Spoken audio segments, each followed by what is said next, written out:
Hello there, everybody. It is Black and White with Brian Rundle. That is me, and Lana Quest. Hi. That is her. Welcome. Hi, Lana. Hi. How are you? Oh, I'm doing I'm doing okay. Lana and I were talking a little bit before the show. I'm not really sure how we're doing, but I hope you were able to join the Quest show last Thursday because she had one of the best guests I've ever seen on her show. Right? Yes. Really good. Really good. Brian Rundle. It was me.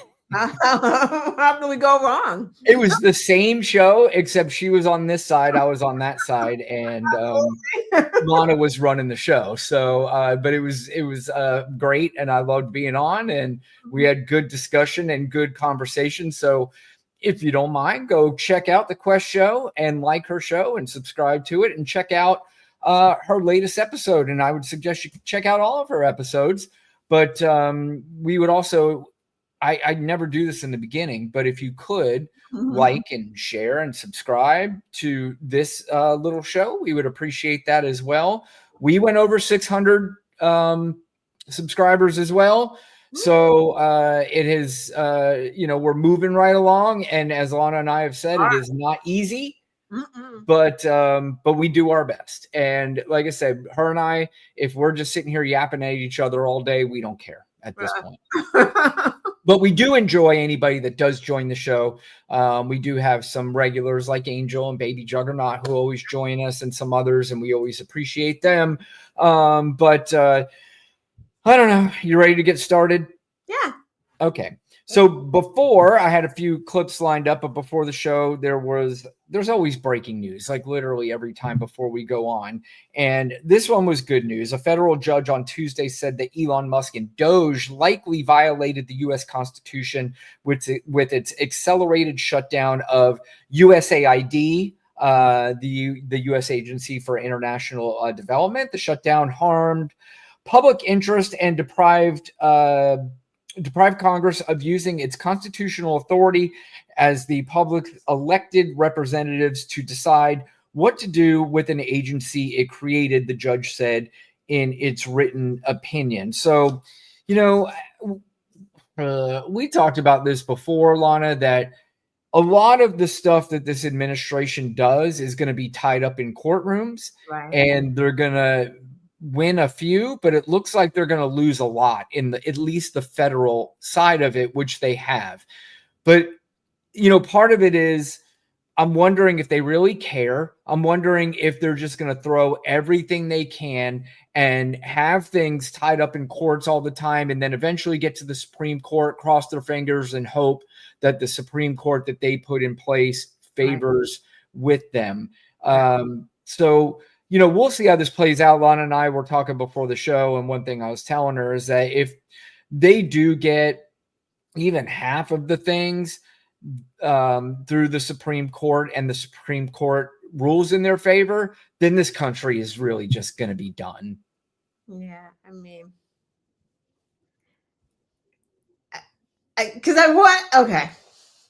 full disclosure, I wanted to say this country is done. Like, it just is. Mm-hmm. The country that we had prior to fucking idiots electing that orange goblin, that's gone. That's gone. Yep. So what's going to happen is the orange goblin is going to fuck this up so bad, we're just going to be in an ash heap. And we're going to rise new, right? Like, hopefully we rise new and improved. But right now, we've already collided. Like, we keep saying, we're going to get to a constitutional crisis. We're there. We're there. We're there.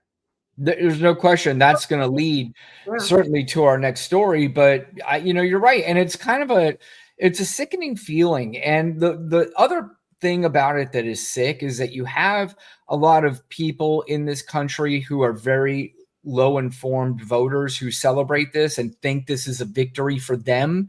Yeah. They are treating fellow Americans like their enemy. We have talked about this before. They look at us more as enemies than they do Russians or even China or whoever. And this is where we are at in this country now. And whether or not we're going to be able to overcome this at some point, I don't know. I think it's really going to come down to where the judges rule in favor of the Constitution, or if they rule in favor of Donald Trump, because everything Donald Trump is doing in this administration, almost all of it is against the Constitution. And if we are now trashing the Constitution, the same Constitution that I heard nothing but right-wing radio show people, the people on TV, the politicians always use that word. The Constitution, they'd always carried a little version of the Constitution in their pocket and always have it on them because they were so proud of it. And looking back now, those are Republicans that I would love to see back, but they are all gone. The Constitution of the United States of America means nothing, and they want to rewrite the Constitution to make the laws that serve the ultra power, the powerful, the ultra rich, and basically white people, white men specifically, oligarchs. Yeah, it's kind of wild. What happens when he doesn't listen to judges? Because that's what it seems like. What's happening now? You're like, we have the judges, but do we have the judges? Like, really? Right. We have the judges. Even if they rule against him, like we're going to segue into that whole thing, but nah, we're not doing that. Like, they know, they're so emboldened right now. Like, I don't know what burns me up the most. What the actions that he's doing, or the afterwards when he goes back to the White House or goes to Mar-a-Lago with like Elon and the friggin' whole czar of immigration and the rest of those Project 2025 assholes, and like laugh. Just laugh at the American people, laugh at how they've gotten over on us, laugh at how much money they're making with Bitcoin and other money is just money we're not even accounting for. Is just pouring into their pockets. Yeah. And laughing at basically it's a big troll on the American people. And these are the people that we elected to take care of the American people, which is really, really sad because they have split it up. They have split it up between us versus them. This is a quasi civil war that eventually could lead to something much, much worse. And it really, really sucks. And it does suck to even think about these disgusting assholes who are sitting there really laughing it up and thinking it's hilarious and ignoring the judges. Right. And they're getting to a point now, and I'm sure they're talking about this, Lana, is we're ignoring the judges because what the fuck are they going to do about it? Let's say we roll right over every single one of them. What can they do about it? Right. What? We own everything. We own the House. We own the Senate. We basically own the Supreme Court. We own the presidency. We own the media. We own everything right now. Judge, you think you're going to tell us to stop? We're not. Yeah, like, what do you come get me? Yeah. What are you going to do? Come get me? Yep. Do what?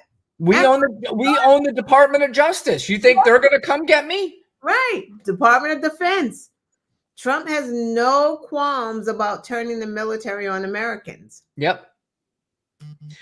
Well, that leads us to our next topic here, which is already depressing enough. But recently, Donald Trump invoked the Aliens Enemies Act of 1798, Lana, and this is an act that is supposed to be, commensurate with war, and it's supposed to anybody that is in our country that is a threat to the country in a wartime situation. But he basically rounded up some Venezuelans, said that they were in a gang, and that he used this Enemies Act as an excuse to deport them.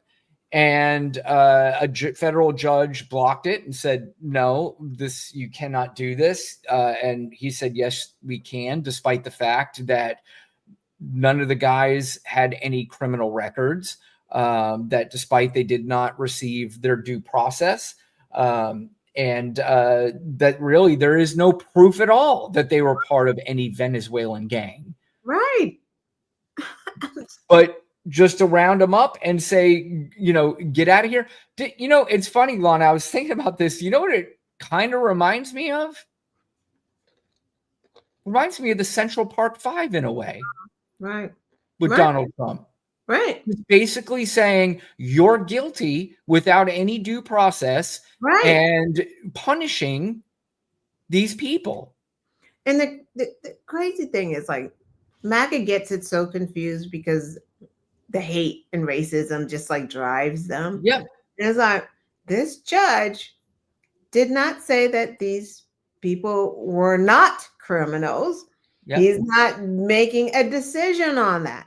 The only thing that he's doing is addressing their attorneys' issues and problems, because they do have attorneys, right? The immigrants or migrants, they have attorneys that are asking the judge, hey, I need an emergency hearing, because why are they just taking my client in the middle of the night and putting him on a plane? You can't do that. What is this? What are the charges? Like, what are we doing right now? And the Trump administration just doesn't give him anything. So he's like, hold on, let's figure this out. And they just sent them, like, we don't even know who's there. That's the crazy thing. No one's saying violent criminals shouldn't be deported. That's right. Not what we're saying. Right. Prove they're violent. You can't just say because I said so. Yep. Because they have a tattoo, they're violent. But Lana, they can say it, and for a few reasons. Because as what we said earlier, is that nobody's going to stop them, and two, they know how to use the language to gin up the stupidity of the people who will back them all day, whether it is people in Congress or it is the American people who are going, get rid of these thugs and people who are trying to kill and murder our American citizens. But there is absolutely no proof. If it happened to a family member of theirs, we've talked about this before, that if it happened to them, now all of a sudden they take it serious. But they hear a Venezuelan person, they hear somebody that's non-white, and somebody that's with tattoos, and we've already demonized immigrants enough in this country to where it is ingrained in people's brains that they obviously are criminals. We have already made the determination that they're criminals because we've been told that they are, and we've been programmed to believe that every immigrant has taken advantage of this country one way or another, and we applaud it. So, it really sucks to kind of live in this time. I think the only thing that solace maybe that we could take from it is at some point, someday, you hope to see it being defeated. And when it gets defeated, it's going to be defeated in a way that's going to be ultra satisfying. Right. But it's a large mountain to climb. And, there's going to be other things that we talk about in the show that are going to prove that on. But yeah, I mean, it's pretty sucky, but let's play the clip. Judge Roberts. This leads me to Judge Roberts. This is where we have a cling of a little bit of a hope, where somebody on the Supreme Court, a Republican judge who was not appointed by Donald Trump, had this to say about this particular case. Devin, justices normally stay out of anything remotely political. So how significant is it to hear from the Chief Justice on this? This is an extraordinary development, Diane, and a sign just how big this case has become. And let's not forget that until recent times, it was also highly unusual for presidents to attack sitting judges hearing cases involving them. But of course, Donald Trump has made that the norm. And now for the second time, Chief Justice John Roberts, first time back in 2018, responding directly to the President of the United States and that attack. In a statement a short time ago, he said, for more than 2 centuries, it has been established that impeachment is not an appropriate response to disagreement concerning a judicial decision. The normal appellate review process exists for that purpose. So the president pushed. So that's what John Roberts had to say. You know, John Roberts was also one of the people who gave the immunity to Donald Trump. And you're kind of like, hey, man, like Lana said earlier, how did you not know that? I mean, how did you not know this was going to happen? Like, what were you thinking when you gave these particular powers? Right. Right. Like, your words mean zero when you've already crowned him king. Like, you can't go back and like put the genie back in the box and be like, oh, wait, not all of that. We just wanted you to have, you know, on the abortion and on these things. Like they don't care. And to be, I'm like a cynic right now. Like, I don't believe anything. I doubt and question everything. And I'm like, oh, is this Justice Roberts just doing this now because everyone saw him, you know, on TV with Trump saying, thank you, man, for what you did for me. Right? Like, are we now just saying this because I guess he said it before in 2018, but like, it's just, Trump doesn't care. You can say what you want to say. Doesn't care. I heard this woman on Nicole Wallace today, real quick, and she was Judge Mercurial. She was a judge that disgruntled attorney who was dissatisfied with the way she, I don't know, ruled on a case, shot her husband and her son. Remember that? Killed her son, shot her son because their names were able to be like posted, like you could find her. And he went to her house. Right. She went to, the son thought it was a delivery. Oh, was it the husband? He went to open the door and the son saw the gun and jumped in front of the husband and he got shot in his chest and whatever. He died. The husband was like, he survived. But listening to her talk, and she was like, you know, talking about how you're inciting violence, you know, onto judges. And then Nicole Wallace is like, you know, if you could talk to the president, what would you say to him? And she, you know, starts talking. And I'm thinking like, girl, one, Nicole Wallace, stupid question. Two, why bother answering? Because he doesn't care. He doesn't give a fuck about your son. He doesn't care. He doesn't care. He's doing it because he wants the violence. Like, this is how he operates. He is a mob boss. He doesn't care. He can't go and order a hit out of his mouth. He does it the way he's doing it. That is him ordering a hit. He wants that. If something happened to that judge, he would be okay with it. 100%. And so would half of America. Exactly. Would have no qualms about it. Republicans don't care about children. Keep going back to that. This fucking Sandy Hook kids, because those were like all American kids, what America sees as like the perfect children, blonde, blue-eyed, affluent, right? Those are what you see to represent America. Those kids were mass murdered.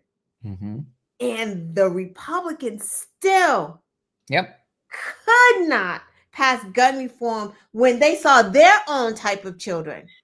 Lana, that was leading up to this. I mean, I've said this before. You have to think that they were just so adamant about you cannot touch guns no matter what, because our ultimate plan is what is happening now in this country. And the ultimate plan is for our party, and not even Republicans, because I've said a million times, I don't call them Republicans. They're not real Republicans, because I know real Republicans who are not down with this.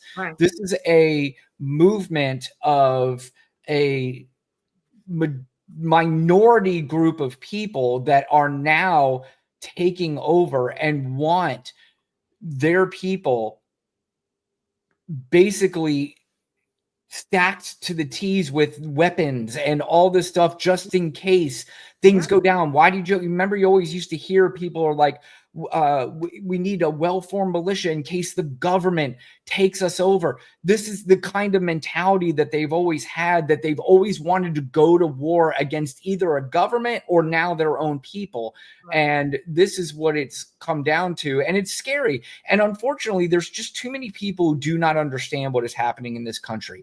They're either just oblivious to it, they're listening to one side of it and thinking that that other side is right about everything and righteous about everything.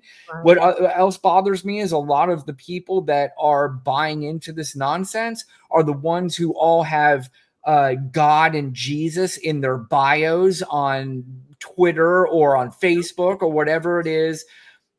These are not serious people. We are not living in a serious country right now.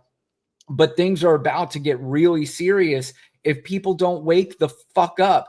And I don't care what anybody says. They can keep looking at me and go, you're just a Democrat and you're just mad you lost. This has nothing to do with it. I've had this conversation with few people before. It's not, forget about Democrat, forget about Republican at this point. This has nothing to do with party affiliation. This is whether or not you really care about America and the way this country was built and the way it was supposed to be, or do you want to become a dictatorship like Russia and China and all these other countries now and be ruled by people who are now going to basically shape and tell you what to do, what you could say, what you can't say, and that is even going to go for you dumb fucks who voted for this guy. It's eventually going to catch up to them, and they don't know it. They have no idea. Most people I talk to about politics are fucking morons. They have no idea what they're talking about. You can ask them simple questions. You could ask them a question about what are the 3 branches of government. They probably didn't even know there was 3. You can ask them very simple questions. They have no idea the answers, but they think they are right and righteous about everything that they voted for. And it is fucking sane right now. They do no research. They just listen to what he tells them. This woman at work, she was saying one of her friends on Facebook. Facebook is just, I can't do Facebook. Like it makes my skin crawl. Because these are people you know. They're just right. It's better saying dumb shit. I just hate them. Like I just don't even. I don't even bother. But she was saying how one of her friends on Facebook was saying earlier today, like wrote a tweet about like Sonny and Butcher coming home. Thank you, Elon. Oh my God. Sure, you want to give Elon the credit for bringing these astronauts home? Give him credit. I really don't give a flying fuck what you give him credit for. However, if you're not looking what he's going to do to either you, your parents, your children at some point, the future of this country, if you're not looking at that part, but you're celebrating that his SpaceX went up into space and brought home a couple of astronauts who were stranded up there, which you talk about being cynical. I mean, I'm still cynical as to whether or not that wasn't even set up too, so they could get Elon Musk to be some kind of hero. He has a SpaceX. That's just like, congratulations, Elon. Your Tesla taxi picked up a fare. Like that's what that thing was created to do, correct? Yep. Like, so why are we thanking him for that? He's not doing it because he gives a fuck about those astronauts. Correct. Why he's doing this. He's in it for a whole different other reason. If something happened to them astronauts, he would not give a flying fuck about it. He would just keep going. No question about it. I mean, you saw what was the thing when the who was it, the people were trapped underwater or something, and the guy said, I didn't want to use your submarine, and they wound up saving him anyway. And then Elon Musk tweets that he's a pedophile because he didn't want to use Elon Musk. Whatever it was. It was something to that, and Elon was. So you're right. Elon doesn't care, but if anybody wants to celebrate anything right now, it is the downfall of Elon Musk and Tesla. And if you look at video. The No. difference too is this is not like the Bud Light thing where Bud Light took a little bit of a hit. Bud Light will come back at some point. I don't see how Tesla comes back with Elon Musk running this company anymore at this point. When you're giving basically Nazi salutes, when you're retweeting all kinds of anti-Semitism things, when you are literally going out of your way to turn off all of the fucking people who buy your cars, you stupid idiot. I just don't understand. You looked at where all the Teslas have been sold, and in the top 10 states where they've been sold, they're all blue states. Yeah. What are you thinking, you moron? And now he's crying and whining about his cars not being sold anymore. So Donald Trump has to pretend like he's going to buy a fucking Tesla. I mean, it's just, this is so pathetic. And to watch this continue to crash and burn. And I did see one thing that's even more satisfying. People are like, well, why don't they just get rid of Elon Musk? And why don't they just boot him off the, the board, get together and boot him out of there? The valuation of the company is based on obviously the futures of stuff and everything. And the valuation of the company is still much higher with Elon Musk being on the board than with him being off of it. So if you take him off of it, then they're saying that Tesla would lose way more value actually, because it's still holding on to, it's at like 220 right now on the stock price. At one point it was like $100. They said the real valuation of the company, had Elon Musk not been part of it, would have been about 10 times less than what it is now. So if you kick him off, the board members know that they might lose way more money than they would have had they kept him on. So it's almost like they have to keep him on. And the more he keeps on and the more he stays there, the more it's going to go down. I saw today in Nevada, there was cars on fire. Yeah. And normally, I don't celebrate that. And that's not something I'm asking or I would personally do myself. But when I look at it at this point in life and in this country, if I look at it, do I go, we shouldn't do that? Nah, fuck it. Somebody decides they want to do it and light those cars on fire. Fuck Elon Musk and fuck all these people. I don't give a fuck anymore at this point. Right? Because you're talking about like that dealership, right? And their employees and all of that, they get impacted. But you know what? This is the impact of, votes. There are consequences with elections, and this is a part of the consequence. And no one voted for Elon, but apparently he's there anyway. So Yep. So, all right. Next topic, Lana. I don't know. I remember when everybody was saying that they were voting for Donald Trump because they didn't want any more new wars and that Joe Biden was so weak that he allowed all these wars going on and everything. So Donald Trump said, listen, I know Vladimir Putin. I know Vladimir Zelensky. They're friends of mine. I'm going to have this thing ended. You elect me the day I'm elected. I'm going to have this thing ended. It's going to be done. So don't worry about it. Put me in. Well, here we are in March. That is, what are we? So November, October, or I'm sorry, December, January, February. So 4 months later, after he was elected, this war is still going on. And today, Vladimir Putin was to have a phone call with Donald Trump, which he did. And apparently they did work out some sort of 30-day ceasefire where they are not to attack some places in Ukraine, maybe throwing Donald Trump a bone here. So, if you want to give him credit for that, you can give him credit for that. But it wasn't it? I mean, it was like the agreement that Zelensky agreed to in Europe, that ceasefire was like ceasefire. What else was with it? Like he gets his intelligence and all that other stuff. Right. But Putin said, fuck that. Yeah. Only doing a ceasefire if you stop giving him information. Yeah.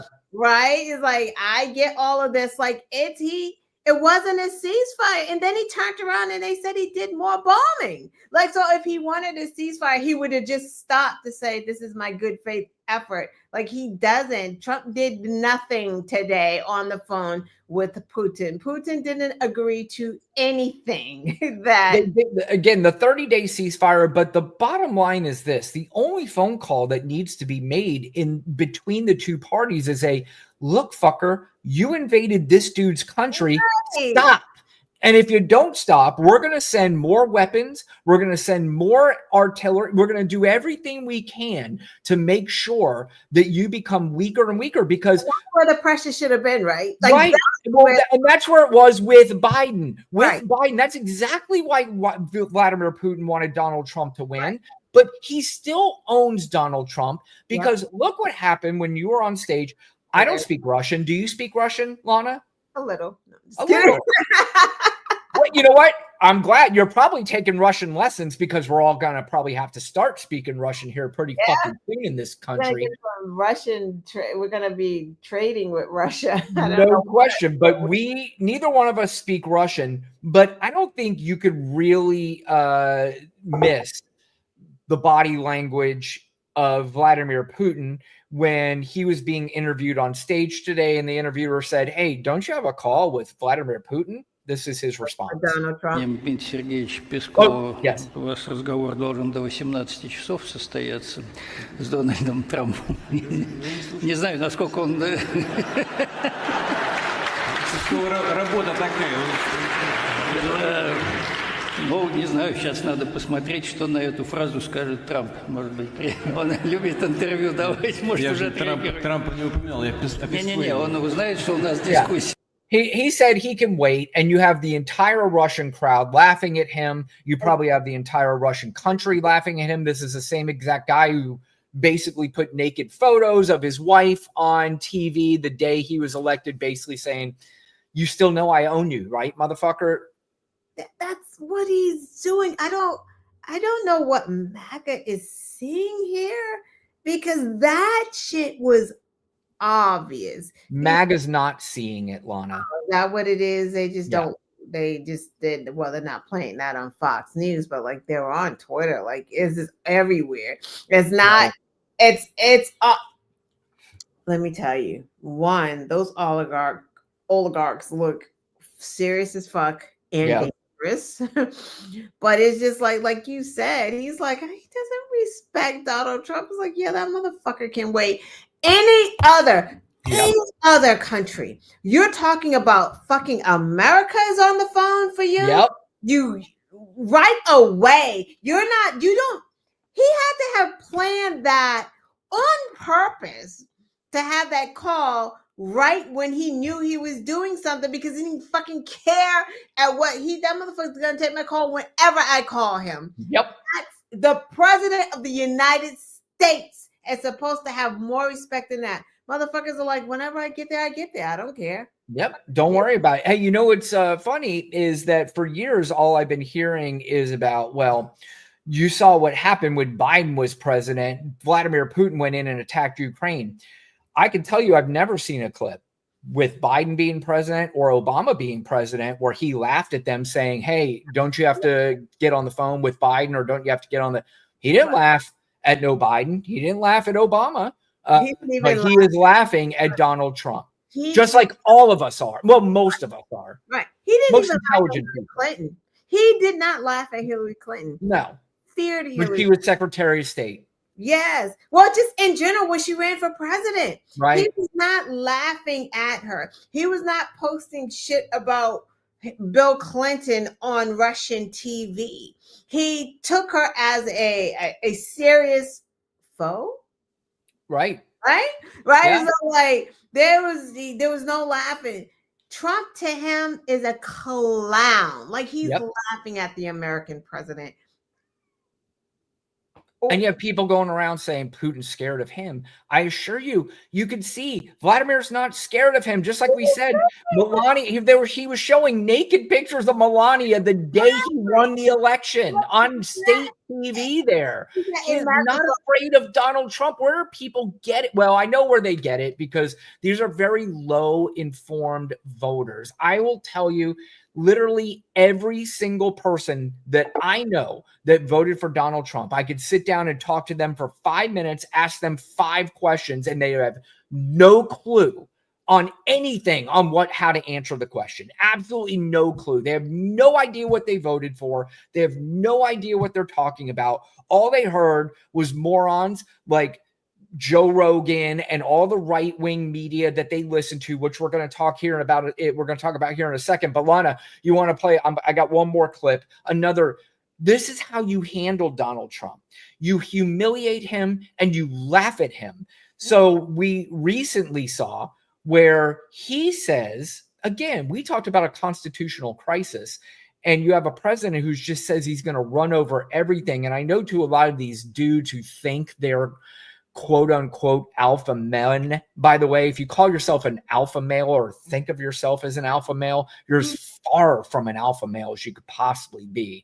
You're a loser is basically what you are. But when you stand up to a bully, this idiot says, I am not going to listen to Joe Biden, and I am not adhering to the pardons of the J6 people that he pardoned, and those are null and void, which obviously is against the Constitution. He cannot do, and he made up this weird thing about he signed it with auto pen or something like that. But of course, it was pointed out too that Donald Trump had no wet signature on any of his pardons.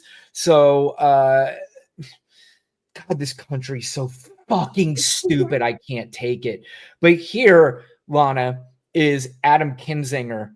Basically, he was part of the J6 committee, and this is his response to Donald Trump. That Trump is like threatening the January 6th committee again. Listen, this dude knows that this is like the thing that embarrasses him. He won't admit it embarrasses him because he's trying to like pretend like he didn't do anything. He's obsessed. He's more obsessed with like me and Liz Cheney than his freaking golf score. Hey, Trump, bring it on, dude. You weak, whiny, tiny man who, by the way, I saw a picture of you this weekend. You're hiking up your pants now to really just below your man boobs, and you're sweating so much. Like, looking pretty bad there. But bring it, man. Like, stop with all the big mouth talking stuff. You're a grown man. You don't talk like one, but you're a grown man. Come on, dude. Bring it. Yep. That's how you handle Donald fucking Trump. Like the chump that he is. Yeah. He's a big fucking pussy. He's only strong when he has flying monkeys on their knees, bowing down to him in front of him. Outside of that bubble, you saw what happens when he sits down at a funeral next to Obama. He's in line, and he does not talk the shit he would talk when he's off camera. Like he literally, he won't admit it, but he knows, like, he's like, oh shit, I'm sitting next to Obama. Like, yep, he knows I can't trash talk this guy. I mean, he's way cooler than I am. He's way younger than I am. He's much better of a president than I am, and so I'm gonna be cool with him. But you know what's gonna happen later when I go back to the White House around my little flying monkeys? I am going to talk shit about him, and then I can look like the big man again. So we have some Baby Juggernaut here as always. Thank you, Baby Juggernaut, for coming in. LT, we don't like the Celtics. Who's we? First of all, LT. I don't know who we is, because Lana and I do like the Celtics, who are actually tipping off in 2 minutes, but we'll catch the game after we get off here. Oh boy. DA is here. You want to read DA's comment? I already saw it. I already read it. I'm like, Mr. Rogers wore a button up, so there's that piece. Well, listen, I'm a DA fan, so I don't get involved in the law. DA. Don't encourage them. Yes. Look, like I said, I'm a fan, so I don't know. I can't. But of course, I'm a fan of Eurozone. So, Yep, fix it. next topic. DA can be a co-host. Right. Yeah. All right. So let's move on, Lana. Recently, this happened. This is what we saw. There was a poll that just came out that showed the favorability of the Democrats is at 29%, which is the lowest it has been as far as they have actually been recording this, where the Republicans are at 36%, unfavorable 54% for the Democrats, 48% for the Republicans. And then, of course, others 17% and 16% for the others. So I found this interesting. And the first instinct, as soon as I saw this, was the instinct that I have had for a very, very long time. I have been saying this I can think back, Lana. I started doing my podcast called Run's House back in 2020. And I could probably pull clips numerous times of talking about the right-wing propaganda media is destroying the reputation of the Democrats. They are shaping the narrative of the Democrats. So my first inclination and my last inclination on this is the Democratic Party perfect by any means? No. And were they always going to get high favorable marks? No. But this 29, or was it 29, 27%, whatever it was, is garbage. And it's not consistent, or it's not true. It's not accurate.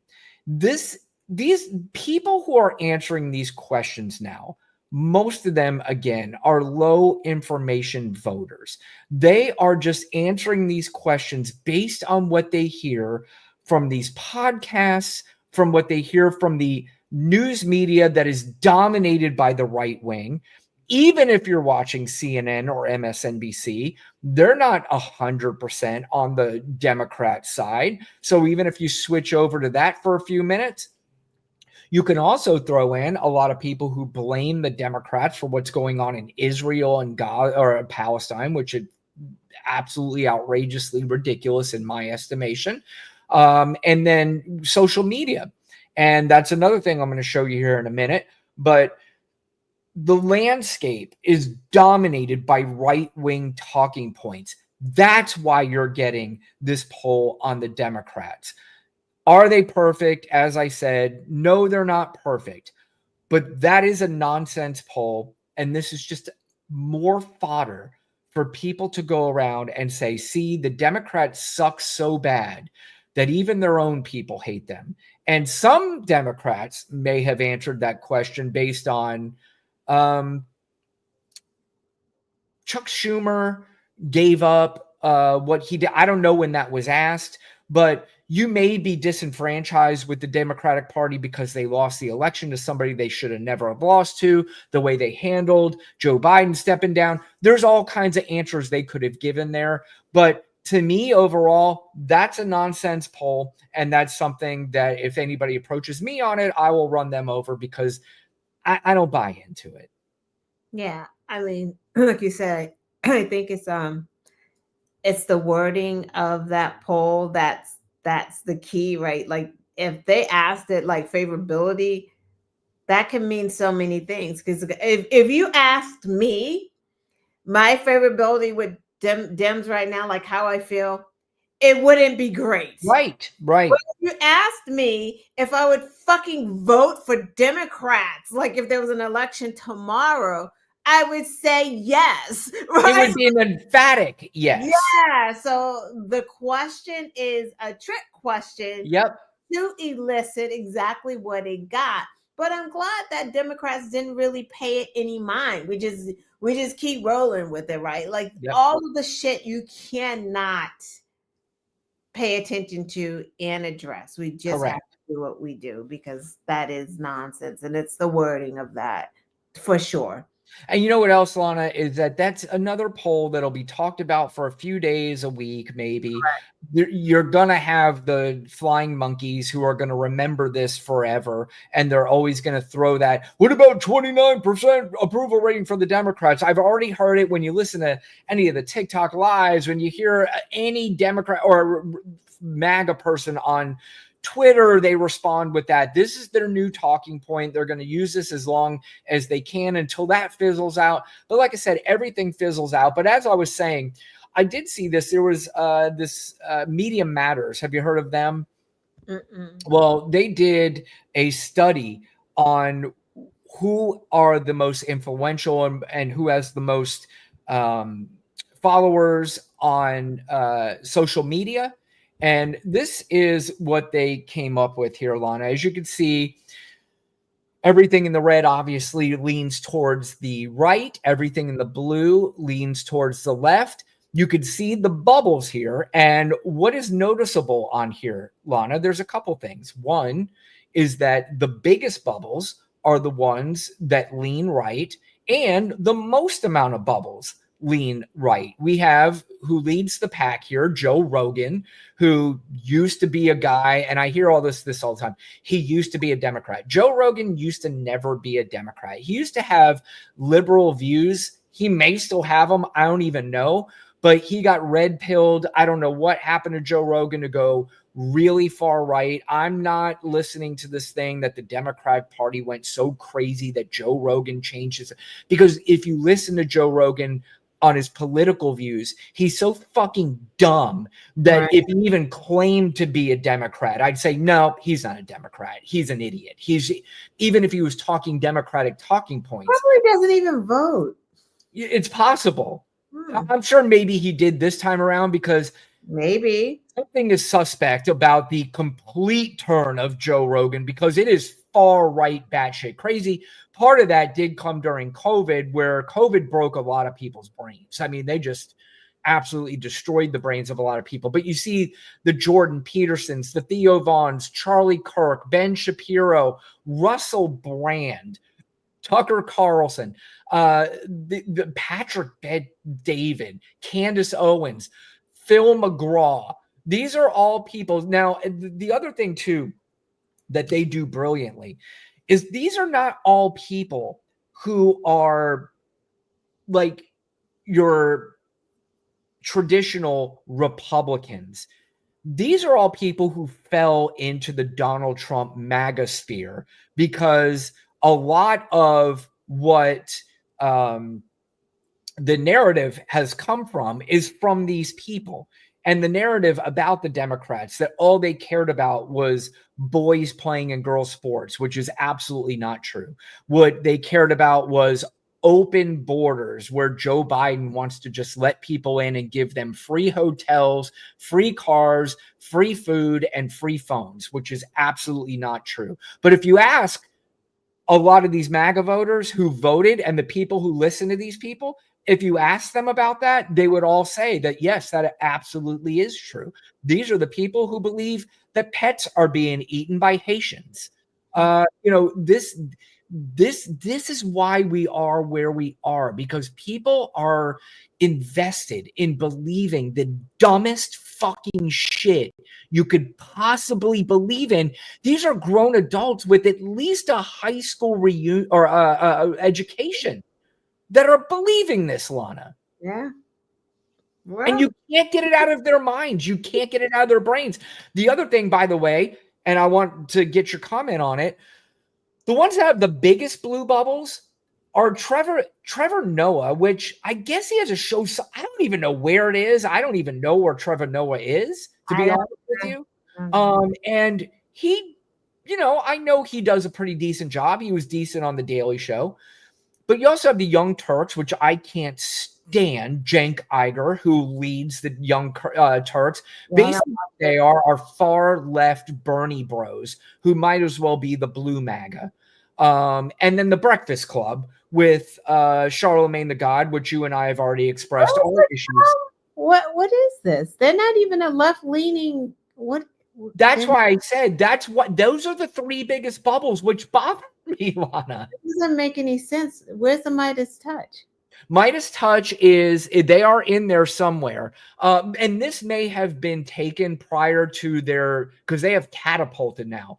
If you saw their downloads, they were double what Joe Rogan's were. Now, admittedly, they have more shows than Joe Rogan does, but the fact that they are surpassing, and it is double of what Joe Rogan's is, that's a good thing. But you have in the smaller bubbles, the ones that I think people really should start paying attention to that get it, like the Midas Touch, David Pakman, Brian Tyler Cohen, Kyle Kalinske.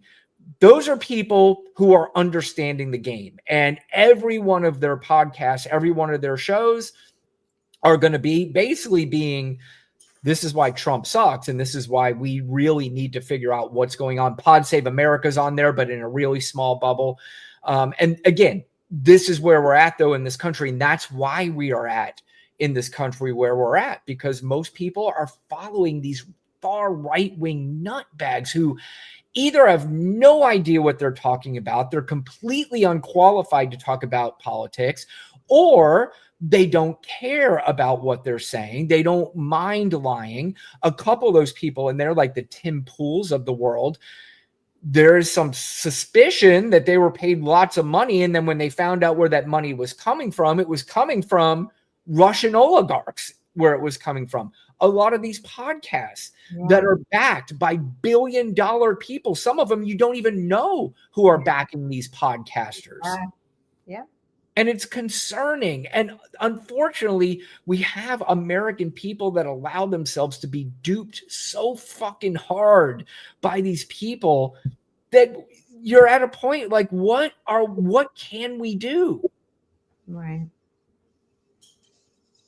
I don't know.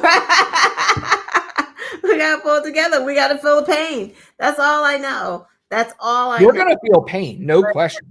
That's all I know. Like, that Social Security has got to be touched. Like, it's just got to be. And it will be, because I heard that there's like a memo was leaked with what their plans are for Social Security. I didn't get a chance to look up and see what that was, but I heard that before I came on.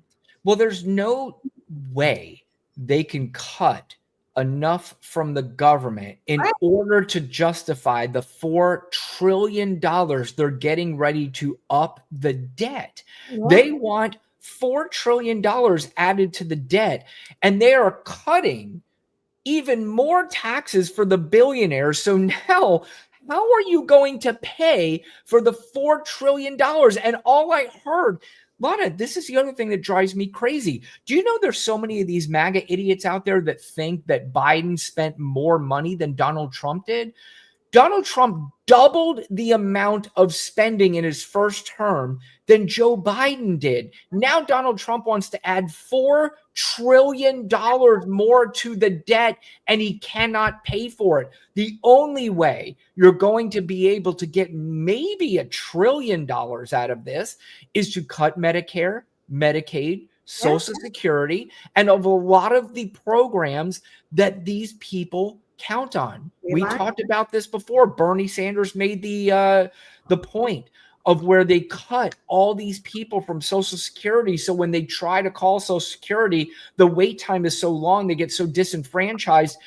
I remember you and I talked about customer service before on the show, Lana, and I said before, where I've got so frustrated if it was like I needed to get $20 back, that I just said, fuck it, keep the $20. Right. And that's the idea.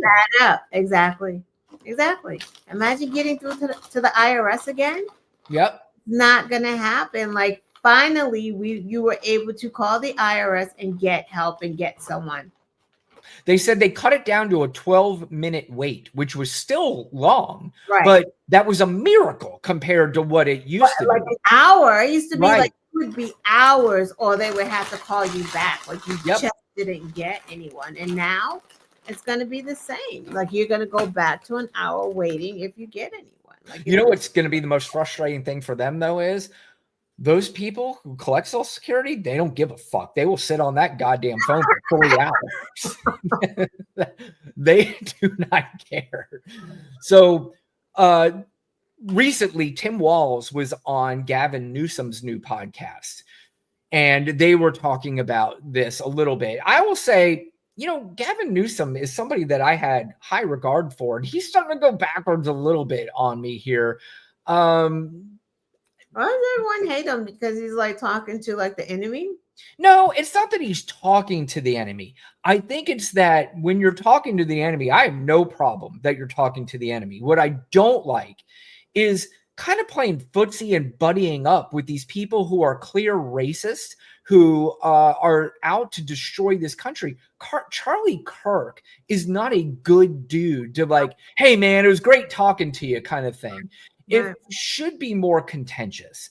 If Charlie Kirk has the balls to get on a podcast, like I guarantee you Pete Buttigieg wouldn't be like, hey man, it was great talking to you. Or Jasmine Crockett, there's no fucking way she's talking to a Charlie Kirk like, all right, well, this was a great conversation kind of idea. Right. That's what Gavin Newsom's doing, and I think it's rubbing people the wrong way. I'm kind of one of them. And also in this interview with Tim Walz, it seems like he's almost pushing back on Tim Walz more than he did Charlie Kirk, and with Steve Bannon, another guy that is an evil fucking person. But to say, hey, what a great time it was talking to you, Steve Bannon. No, I mean, that's not the kind of attitude Democrats need to have right now. Think that he's doing that because he wants to run for president. But how is that gaining you points with your base? Donald Trump with his base, do you think he's buddying up with anybody? He's trying to get a MAGA base? MAGA voters? I mean, I'm not condoning it. I'm just asking. No, I don't know the strategy. I mean, it's early on, and we got a long way to go to even talk about 2028. I think that's another thing, because I've said before, one thing I personally am not doing, I'm not getting caught up in distractions. I'm not getting caught up in what's going to happen in 2028, because fuck, I don't even know if there's going to be a 2028. I want to get to the end of 2025, to be honest with you. And then we'll talk about 2028. But here he is with Tim Walz. And I think the other thing that bothers me a little bit, Lana and I have been doing this enough to where we talk, and I think we know at a point where it's time for her to talk, or it's time for me to talk. We might overtalk. I know I'd overtalk a little bit more, certainly than Lana does, but it's like Tim Walz is trying to make some points, and Gavin Newsom is over talking him, which was a little irritating. But this is what they were talking about, the future of the Democrat Party and what they need to do. Interesting points, but tell me if it doesn't annoy you a little bit too. It out that the identity piece of this is more important than the actual substance behind it. Well, they've been doing it for decades. I mean, we've saw the welfare queens. They've seen the Southern strategy. We've seen it over and over. It's an old playbook, and we're as dumb as we want to be that we allow them to do this with CR. How many fucking times have I said this? I've said this over and over and over again. We have allowed them to do this, and now we are 2 months into this fucking presidency, and now they're acknowledging this, and there's nothing you can do about it. Right. T and ESG and DEI and every 3-letter word. And then they demonize people. Yeah, demonize, and they weaponize grievance. They other people. They talk down to people, past people. They humiliate people. They weaponize difficult issues. But the bottom line is, and I think it goes back to what we began with, is, and I applaud you for this, is we cannot continue to be on the defense reacting to this. We've got to go on the offense. Right. We got to meet people where they are. But I also think this, and this is where, this is part of the conversation I'm trying to have, is you got to respect people you disagree with, even, and you can't just dismiss people. This How notion do you fight it? And well, this notion I think of I could kick most of their ass. I do think if they want to. I know I can run them, but I don't know if we're going to fall into that place where we want to. Okay, we challenge you to a WWE fight here type of thing. But I think what he's trying to say there is, if I'm in a debate with you, I will knock you out, because everything that you have said for years has been a lie, and now you got to tell me to my face. Explain to me, huh? Gavin Newsom? No, Tim Walz, where he just said, I'll kick your ass, is what he said. And he's right. I think in a debate, he would kick their ass, because you're sitting there trying to. Tim Walz? Yeah. We saw Tim Walz in a debate. He was fucking horrific.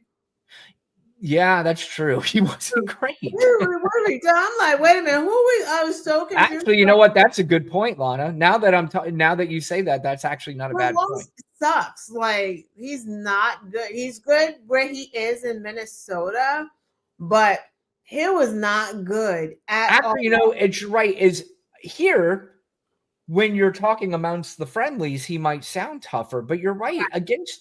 He did cower down a little bit to JD Vance. You're right. Yeah, it was horrible. And thereafter, he just didn't have it. He just didn't. It was almost like he was picked on that little viral moment that he had, calling them weird. And then they just took that, but it didn't. There was reports, though, Lana, that the campaign told them that they needed to tone that rhetoric down. And he had said that post the election and said, hey, look, we were told to tone that. And I don't think he certainly wasn't doing it to call out Kamala Harris, because you could tell he loves the woman. But I do agree with you. But I will go back to the point. Let's say it's a Jasmine Crockett or it's a Pete Buttigieg. They would kick their ass in those debates because they would not allow them to get away with what Gavin Newsom and Tim Walz is sitting here talking about, is that they allowed them to shape this narrative of Democrats. And it bothers me so much that I've been saying this for so long, that they've been doing this, and now it's being acknowledged. Why did we not do this prior? Why did we not call out Joe Rogan and say, hey, Joe, I heard you say the other day that schools are putting in litter boxes so kids can identify as cats. Can I come on your show so we could talk about this man to man, face to face, or woman to man, like Jasmine Crockett, anybody? Right. I think that their enemy changed, and they didn't know that there was a change, and we didn't change to keep up. Like, sometimes, when there are different players on the board, even if they're still on the opposite side, when they tag out, it's just like basketball, right? When you sit someone out and put in a different person, you may need to change yours too, because you're like, oh shit, they're bringing in that guy. I need someone to guard him, right? So, like, I think that Democrats did not do that. Right. They're still fighting Mitt Romney, McCain, like, right. They're still at that mentality. They haven't changed the old guard yet, because those guys are gone. We got Marjorie Taylor Greene, we got Bobart, we have people like that. We have to change. That's why, Chuck Schumer, as great as he has been, and give him his flowers, because he has done the shit, right? Him and Pelosi have held it down for decades. But he really, really, really should think that it is time to go, because it is a different enemy on deck, and different enemy requires different fighting, and we cannot fight the same way. Just because Donald Trump is old, it doesn't mean it's a different dynamic now, and we're still fighting the old dynamic, and that's why we're having a problem. That's actually a great point. I'm glad you. Yes, that's the word, substitute. I'm glad you brought that up, because I thought really the same thing earlier when I'm hearing Chuck Schumer, and I did watch the whole piece that Jon Stewart did last night, which normally I will say right now I'm not interested in hearing on what Democrats did wrong, but on that one they did wrong, and that one needed to be called out. And Chuck Schumer, Nancy Pelosi, as great as they have been, Nancy Pelosi could, if they were to rank the best House speakers of all time, Nancy Pelosi could be the number one House speaker of all time. But you're right. It is time for them to go. And not only are we putting in Nancy, just in her defense, she's able to be a chameleon. She recognized when it was time for her not to be the speaker, to give it to someone else, and then be that strong person in the background, because she's still in the background saying, Chuck, don't cave, right? Don't cave, right? She's telling him that. So, to be honest, she has been able to move differently, like change with the times. Chuck has not. He just hasn't. He doesn't have it, and that's okay. Yep. It's okay. But you're right. You were talking about, bringing somebody off the bench and guarding a great player. Unfortunately, we're bringing our oldest player off the bench who's Right. been injured, basically the whole year. Yeah, and he's really considering retiring after the 5th game of the year. So that's basically what we have done, and it is time. It's time to move on. It is time, just like we had. What was the position the Democrats? It was between AOC and the guy they actually gave it to, that older guy. I'm right. No, right. Right, because the thought process is, again, that old thought process of wait your turn. You have to earn it. You can't do that right now, because right now you have a different enemy that you have to fight. And hopefully, right, we're learning all this now. So hopefully before the midterms is really kicking off, we get it. We understand it. Like, it's going to take some trial and error, because old people don't want to move, but they have to go. This definitely is a different enemy. And, we want midterms, we want the presidency. And in order to, because that was my thing with Chuck Schumer, right? It wasn't about not shutting down the government, It wasn't about politics policy, what Chuck Schumer's job was. His assignment was to get the Democrats in line and give them a fight, because that's all anyone wants right now. They just want to fucking fight. It didn't matter, because nothing mattered. We don't have anything. So to say, I don't want to shut down the government, the Democrats are going to be blamed. Who fucking cares? How wonderful what? We don't control anything. Exactly. It doesn't matter. And the way politics is, let them fucking blame us for 2 fucking weeks. Who cares? They'll forget in a month. Like, it doesn't matter. Put the onus on the party that is in charge. Put the onus on Donald Trump and Elon, who have to try to figure out who's essential workers, who's not an essential worker. Well, put that person to work, and not let people get pissed at them, because they are shutting down the government anyway. That was always the point. Right. All you have to do is fight. It doesn't matter, because we've already lost. We're already fucking losers. Yep. Losers got to fight right now. That's all we got is a fight. There's no election right now. Could not agree with you more. And, the government has been shut down before. I think it got shut down for like 35 days at one point, and the country continued to move forward. They absolutely, during those days, said, the reason why we are not voting for this bill, it is up to the Republicans. They can open the government right now if they want to. But the reason why they are letting the government continue to be shut down is because we are trying to make sure that your Social Security, Medicare, and Medicaid is being protected. How is this so fucking difficult? Right.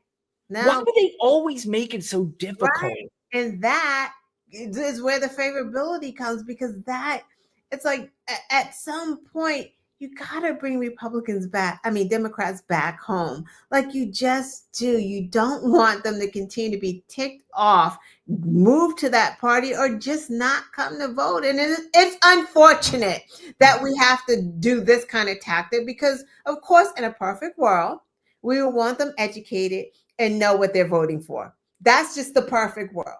That's not how voters operate. And Gavin Newsom just said it.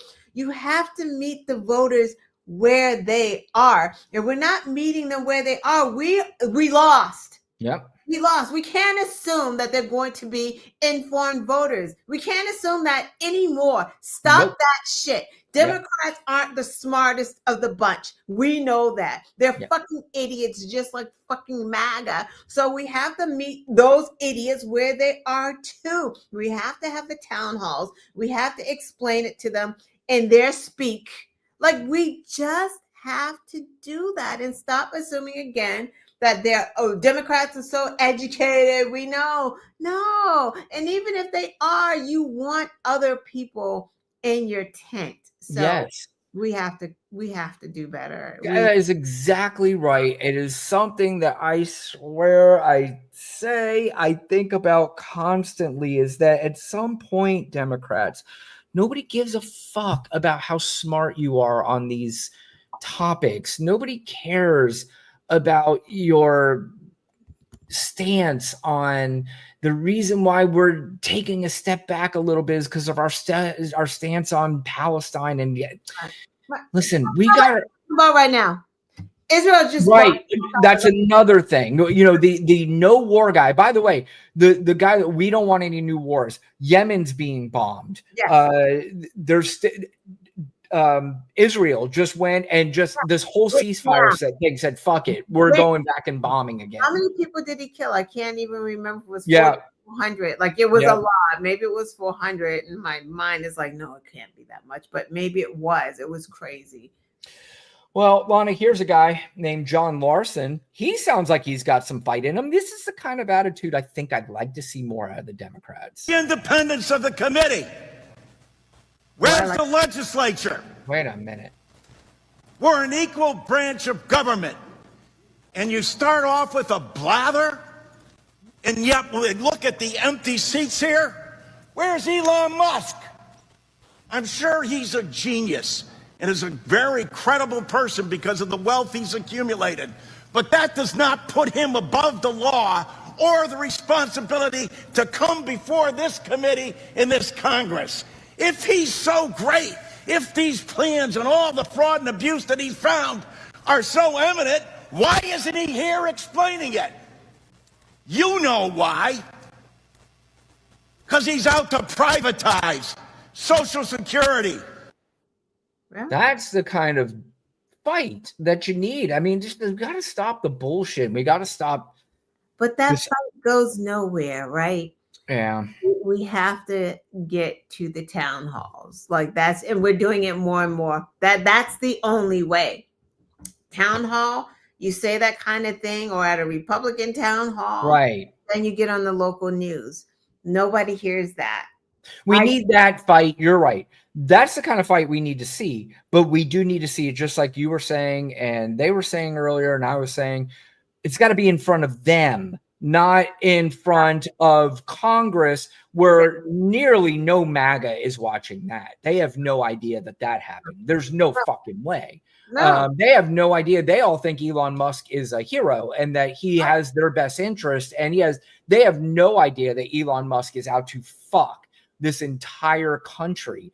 But, you know, we need to get that word out there. And really, it kind of is by, you know, the protests that are going on in Tesla. But you do hear all these MAGA people are like, why are you so mad at Elon? I really don't understand. I told you I do these TikTok lives, and people would come up and say, you know, I really don't understand. Elon was a hero of you guys, and now all of a sudden you guys hate him. I was like, first of all, I don't know where you're getting this idea that he was a hero of the left. Never. You guys made that up, or somebody made it up, and you guys are regurgitating what they said like you do everything with this administration.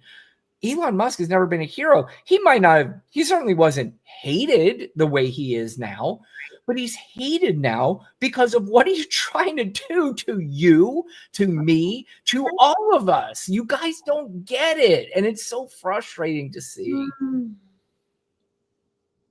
know what else is frustrating, Lana? What? With this idea. Like, why are all the MAGA people so fixated on the Epstein case? Like, they think they're going to find something. No, they don't. They just that is going to expose everybody and everything, and they are going to celebrate like they won the goddamn lottery. But Donald Trump was asked about the Epstein case again recently, and this is his response. Surrounding the release of the Epstein files, Martin Luther King files, John F. Kennedy files, some current and former FBI agents are saying, some of them telling me, that they feel the FBI establishment came out ahead in the standoff sort of with the New York FBI field office over releasing the records, and your Attorney General Pam Bondi demanding them but not getting all that she wanted. Is that process still on track? I think that's one of the most often questions I've been asked the last couple of days, to release these records on Epstein, MLK, and JFK. Well, Pam Bondi's done a phenomenal job in every respect. Oh, God. And there could have been some holdback. I haven't heard too much about it, but they could. But the bottom line is the records are getting out.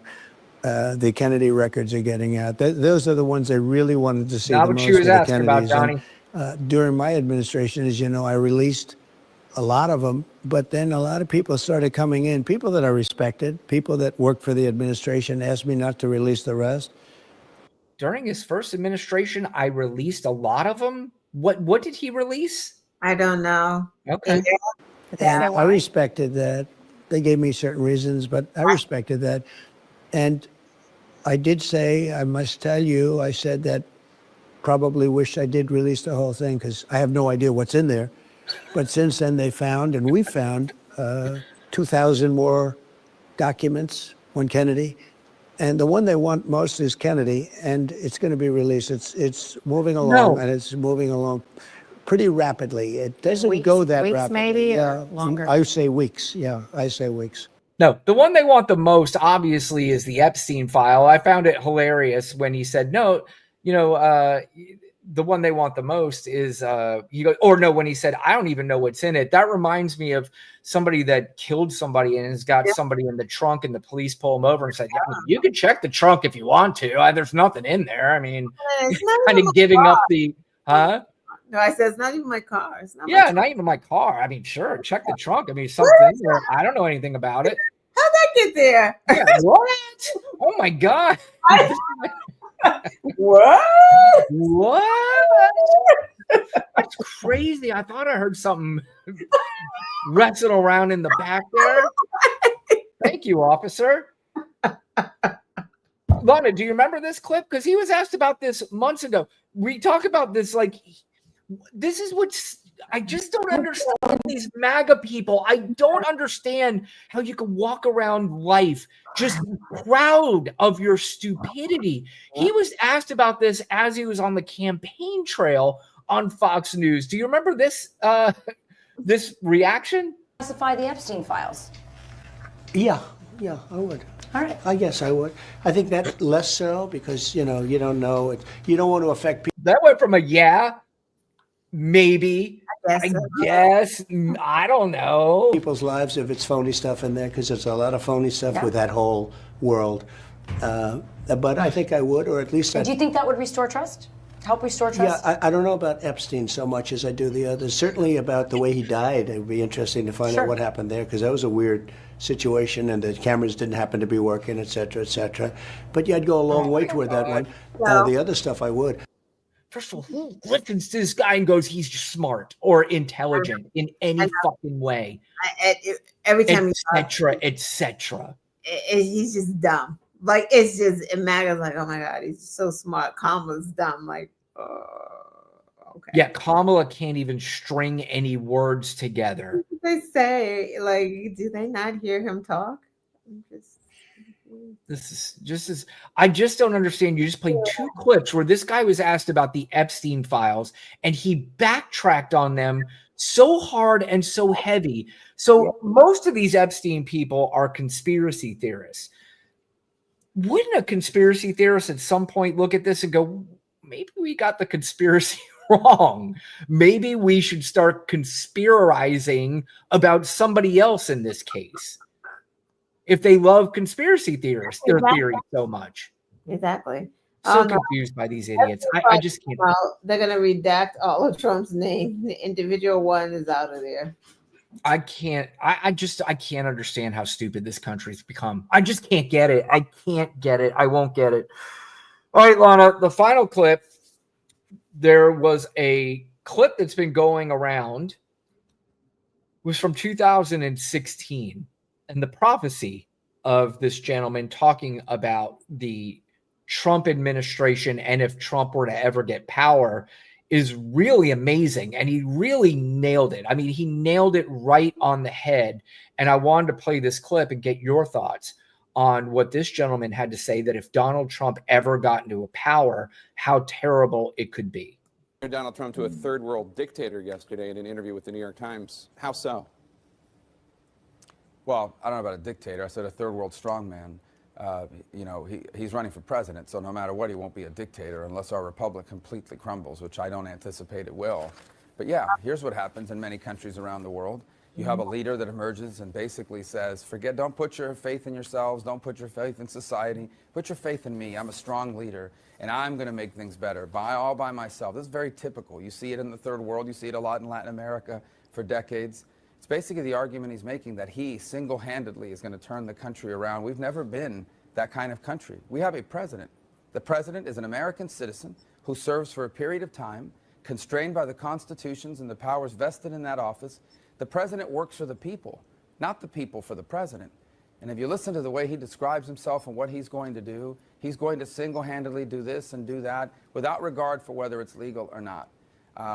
Look, I think people are going to have to make up their mind. I can tell you this, no matter what happens in this election, for years to come, there are many people on the right, in the media, and voters at large that are going to be having to explain and justify how they fell into this trap of supporting Donald Trump, because this is not going to end well one way or the other. Wow. That's pretty pathetic. That's pathetic.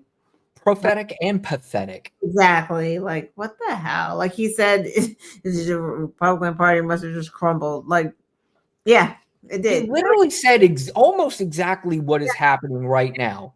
Yeah. And now he's part of the administration. Yeah. Yeah. All for power. Like you said all that shit and none of it mattered as soon as you got a job there. Yep. That's where we are. Yeah. Really. I don't know, man. That's concerning. It's very sad. So, all right, Lana, you got anything else you'd like to add? No, Celtics are on. Yeah, I know. That's to say, I'm going to go watch the second half of the Celtics game.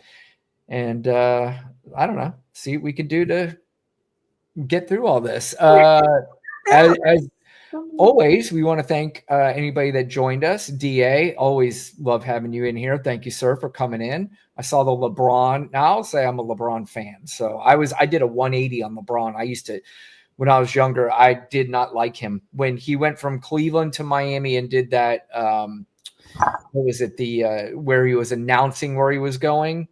I did not like that. Oh, yeah. Because I'm old school. I'm, of the Bird Magic era where they would never do anything like that. Right. And that really upset me. And I was like, man, this guy's so great. And he is making this more of a show about him than he is about the NBA. That bothered me. But he did for me, and I can't name very many athletes who have done this great of a 180 for me. Where I went from not liking him at all to being a huge LeBron fan, LeBron James fan. I root for him when they're not playing for not playing the Celtics, obviously, but I am a big fan of not just him as a basketball player, but him as a human being. That's really what facilitated the 180 for me, was more of the human being that he had became, more than even the greatest or one of the greatest basketball players of all time. And if anybody did say he was the greatest, I would say you have a certain strong argument. Yeah, he's definitely one of the greatest. I think when he came out and said that, I think that was just the era. Like, he was young. Like, it was just the young era. They were no question. He was sort of pushed into it, I'm sure. And it was more of a, again, I think it's just the older people probably didn't like it. The younger people probably didn't. I'm going to say it's the era. It was a new era of basketball players being ushered in. So they do things differently. Look how they dress. Like, I'm just like, oh. Yeah, I know. I just don't like it. It's so awful. We're seeing this like pink shirt with an orange jacket with yellow shorts on, and I was like, what are we doing? What is this? I mean, I understand being creative and stuff, but I can tell you, that does not even bother me. It really doesn't. I do not see that and go, look at the way this guy's dressed. I don't really care. Yeah. It is what it is. Like, yeah, like I said, who is it to me to say what the young fashion is nowadays? I mean, exactly. It's the new days, what they do. They all got braids. And I'm like, when I see football players with like locks and braids and long hair, I'm just like, who's a football? Yeah. So why do you have all that? These people, some of them, some people dress differently and they do all that stuff. But when they're on the court or when they're off the court, they're very good human beings. That's all I give a shit about. I don't care about how they dress, to be honest. That's why we love LeBron, and he voices his hate for Trump. So we definitely love that. Very political. He gets people to vote. So yeah, he's a good guy. And I'll say even my 180 even became before he was doing that. So you know, and then he's just like he's just a good guy. Just a good guy. He's just married to the same woman he had a high school. I mean, and they've 4 or 5 great kids. I mean, it's just like a great family. Just like everybody's happy. You don't hear about him in the news. One of my buddies told me, he goes, you know, LeBron James might be one of the very few, if only, superstars that you could think of, like major superstars in sports, that does not have some sort of off the court issue. Right. And Steph Curry. Steph Curry's another one. Yeah. Yeah. You just don't hear about it. You know that he's married. His wife is popular too. Yep. But you just don't. Yeah, no drama. Like it's very, yeah, that's true. Steph is just that dude's fucking amazing. But just humble. Amazing. Yeah. So it's really cool. All right. Well, the Quest Show, Thursday nights, live at 7 p.m. I don't know. Some Thursdays she's on, some Thursdays she's not. I haven't figured it out yet. And I make fun of this basically every week. Yeah, he's here every week, and you can see him on TikTok. Me, not so much. I can't. Well, Lana's got a busy she's got a busy life, and she's got that bullshit where she's got to wake up at like 4 a.m. and some dumb shit. I'm up at like 4:30. I'm out. No, I'm out. 6 a.m. No, out. Tired. Out. So, all right. Well, thank you, DA, for joining. Baby Juggernaut, as always, we love you. Thank you for joining as well. And please join us next week at Tuesday night, 7 p.m. again. And hopefully Lana will be on Thursday night and maybe catch us again sometime during the week. But thank you guys for joining, and we'll see you again next time. Bye. Go Celtics. Go Celtics.